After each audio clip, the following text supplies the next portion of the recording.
നമസ്കാരം. പലപ്പോഴും നമ്മൾ നിസ്സാരമെന്ന് തള്ളിക്കളയുന്ന, എന്നാൽ നേരത്തെ തിരിച്ചറിഞ്ഞാൽ പൂർണ്ണമായും ചികിത്സിച്ച് മാറ്റാൻ സാധ്യതയുള്ള ഒരു രോഗമാണ് തൊണ്ടയിലെ ക്യാൻസർ. കൃത്യസമയത്തുള്ള രോഗനിർണയം നിങ്ങളുടെയോ നിങ്ങളുടെ പ്രിയപ്പെട്ടവരുടെയോ ജീവൻ രക്ഷിക്കാൻ സഹായിച്ചേക്കാം. എന്താണ് തൊണ്ടയിലെ ക്യാൻസർ? ലളിതമായി പറഞ്ഞാൽ തൊണ്ടയിലോ ശബ്ദപേടകത്തിലോ ടോൺസിലുകളിലോ അസാധാരണമായി കോശവളർച്ച ഉണ്ടാകുന്ന അവസ്ഥയാണിത്. മറ്റ് ക്യാൻസറുകളെ പോലെ തന്നെ ഇതിനും ആദ്യഘട്ടത്തിൽ ചില ലക്ഷണങ്ങളുണ്ട്. പലപ്പോഴും സാധാരണ ജലദോഷത്തിന്റെയോ തൊണ്ടവേദനയുടെ രൂപത്തിൽ വരുന്നതിനാൽ ഇത് ശ്രദ്ധിക്കാതെ വിടുന്നു. തൊണ്ടയിലെ ക്യാൻസറിന്റെ ലക്ഷണങ്ങൾ ക്യാൻസർ ബാധിച്ചിരിക്കുന്ന തൊണ്ടയുടെ ഭാഗത്തെ ആശ്രയിച്ചിരിക്കും. എന്നിരുന്നാലും പൊതുവായി കണ്ടുവരുന്നതും ഒരിക്കലും അവഗണിക്കാൻ പാടില്ലാത്തതുമായ ചില ലക്ഷണങ്ങൾ നോക്കാം. ശബ്ദത്തിലുണ്ടാകുന്ന മാറ്റം. തൊണ്ടയിലെ ക്യാൻസറിന്റെ ഏറ്റവും പ്രധാനപ്പെട്ടതും നേരത്തെ തന്നെ തിരിച്ചറിയാൻ സാധ്യതയുള്ളതുമായ ഒരു ലക്ഷണമാണിത്. പ്രത്യേകിച്ച് ശബ്ദപേടകത്തെ ബാധിക്കുമ്പോൾ ശബ്ദത്തിന് പരുപരിപ്പ് അനുഭവപ്പെടുക, ശബ്ദം അടഞ്ഞതായി തോന്നുക, അല്ലെങ്കിൽ ശബ്ദത്തിന്റെ കനം കുറയുക എന്നതാണ് ഇതിന്റെ ലക്ഷണം. ശബ്ദപേടകത്തിലെ മുഴകൾ ശബ്ദതന്തുക്കളുടെ സാധാരണ ചലനത്തെ തടസ്സപ്പെടുത്തുമ്പോഴാണ് ഇങ്ങനെ ഉണ്ടാകുന്നത്. ജലദോഷമോ മറ്റ് അസുഖങ്ങളോ ഇല്ലാതെ തന്നെ 2 ആഴ്ചയിലധികം ഈ ശബ്ദമാറ്റം തുടരുകയാണെങ്കിൽ വൈദ്യസഹായം തേടേണ്ടത് അത്യാവശ്യമാണ്. സാധാരണ പനി വരുമ്പോഴുള്ള ശബ്ദമടപ്പ് പോലെയല്ല ഇത് തുടർച്ചയായ ഒരു മാറ്റമാണ്. അടുത്തത് വിട്ടുമാറാത്ത ചുമയും തൊണ്ടവേദനയുമാണ്. തൊണ്ടയിലെ ക്യാൻസറിന്റെ മറ്റൊരു സാധാരണ ലക്ഷണമാണിത്. ഇത് പലപ്പോഴും സാധാരണ അലർജിയോ ജലദോഷമോ ആയി തെറ്റിദ്ധരിക്കപ്പെടാറുണ്ട്. ഒരാഴ്ചയിലധികം നീണ്ടു നിൽക്കുന്ന, മരുന്ന് കഴിച്ചാലും മാറാത്ത സ്ഥിരമായ തൊണ്ടവേദന, അതുപോലെ 2 ആഴ്ചയിലധികം നീണ്ടു നിൽക്കുന്ന വിട്ടുമാറാത്ത ചുമ. ചില രോഗികളിൽ ചുമയ്ക്കുമ്പോൾ രക്തത്തിന്റെ അംശം കണ്ടേക്കാം.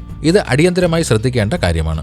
സാധാരണ തൊണ്ടവേദനയിൽ നിന്ന് വ്യത്യസ്തമായി ഈ വേദന പലപ്പോഴും ഒരിടത്ത് മാത്രം കേന്ദ്രീകരിക്കപ്പെട്ടതും മരുന്ന് കഴിച്ചാലും മാറാത്തതുമായിരിക്കും. ഭക്ഷണം കഴിക്കാനുള്ള ബുദ്ധിമുട്ടും വേദനയും. തൊണ്ടയിലെ ക്യാൻസർ വളരുമ്പോൾ അന്നനാളത്തിലേക്കുള്ള വഴിയിൽ തടസ്സമുണ്ടാക്കുന്നു. ഭക്ഷണം കഴിക്കുമ്പോൾ, പ്രത്യേകിച്ച് കട്ടിയുള്ള ഭക്ഷണം കഴിക്കുമ്പോൾ വിഴുങ്ങാൻ പ്രയാസം തോന്നുക, വിഴുങ്ങുമ്പോൾ വേദന അനുഭവപ്പെടുക, ഭക്ഷണം തൊണ്ടയിലെവിടെയോ തടഞ്ഞു നിൽക്കുന്ന പോലെയോ അല്ലെങ്കിൽ പറ്റിപ്പിടിച്ചിരിക്കുന്നത് പോലെയോ തോന്നാം. ചിലർക്ക് വെള്ളം പോലും ഇറക്കാനുള്ള പ്രയാസം അനുഭവപ്പെടാം. ഈ ലക്ഷണം ക്യാൻസറിന്റെ വളർച്ചയെ സൂചിപ്പിക്കുന്നു. ഭക്ഷണം കഴിക്കാനുള്ള ബുദ്ധിമുട്ട് കാരണം ഭക്ഷണം കഴിക്കുന്നത് കുറയുകയും ശരീരഭാരം കുറയുകയും ചെയ്യാം. അടുത്തത് കഴുത്തിലെ മുഴയാണ്. ഈ ലക്ഷണം പലപ്പോഴും ക്യാൻസർ കഴുത്തിലെ ലിംഫ് നോഡിലേക്ക് വ്യാപിച്ചു എന്നതിന്റെ സൂചനയാകാം. കഴുത്തിലോ താടിയലിന്റെ താഴെയോ വേദനയില്ലാത്തൊരു മുഴയോ വീക്കമോ ഉണ്ടാകാം. സാധാരണ അണുബാധകൾ ഉണ്ടാകുമ്പോൾ ഉണ്ടാകുന്ന വീക്കം ഒരാഴ്ചയ്ക്കുള്ളിൽ കുറയും.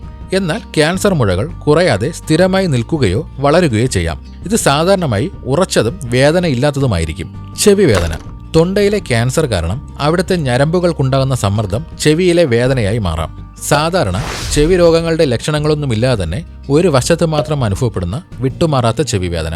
ഈ 5 ലക്ഷണങ്ങൾ കൂടാതെ തൊണ്ടയിലെ ക്യാൻസറിന്റെ ആദ്യഘട്ടത്തിലോ അല്പം കൂടി പുരോഗമിച്ച ഘട്ടത്തിലോ കണ്ടുവരുന്ന മറ്റു ചില ലക്ഷണങ്ങളെപ്പറ്റി കൂടി നോക്കാം. ശരീരഭാരം കുറയൽ. ഭക്ഷണക്രമത്തിലോ വ്യായാമത്തിലോ മാറ്റമില്ലാതെ തന്നെ പെട്ടെന്ന് അകാരണമായുള്ള ശരീരഭാരം കുറയൽ ക്യാൻസറിന്റെ ഒരു പ്രധാന ലക്ഷണമായി കണക്കാക്കപ്പെടുന്നു. വേദന കാരണം ഭക്ഷണം കഴിക്കാൻ പ്രയാസമുണ്ടാകുന്നതുകൊണ്ടോ അല്ലെങ്കിൽ ക്യാൻസർ കോശങ്ങൾ ശരീരത്തിന്റെ ഊർജം അമിതമായി ഉപയോഗിക്കുന്നത് കൊണ്ടോ ഇത് സംഭവിക്കാം. 1 മാസത്തിനുള്ളിൽ 5 കിലോയിലധികം ഭാരം കുറഞ്ഞാൽ ശ്രദ്ധിക്കണം. വായിലെ പുണ്ണുകളും അൾസറുകളും. തൊണ്ടയിലെ ക്യാൻസർ ചിലപ്പോൾ വായുടെ പിൻഭാഗത്തുള്ള കോശങ്ങളെയും ബാധിക്കാം. വായിലുണ്ടാകുന്ന 2 ആഴ്ചയിലധികം വിട്ടുമാറാതെ നിൽക്കുന്ന വെളുത്തതോ ചുവന്നതോ ആയ പാടുകൾ അല്ലെങ്കിൽ പുണ്ണുകൾ. സാധാരണ ഉണ്ടാകുന്ന പുണ്ണുകൾ 2 ആഴ്ചയ്ക്കുള്ളിൽ കരിഞ്ഞു പോകും. എന്നാൽ ക്യാൻസർ കാരണം ഉണ്ടാകുന്നവ നീണ്ടു നിൽക്കാനുള്ള സാധ്യതയുണ്ട്.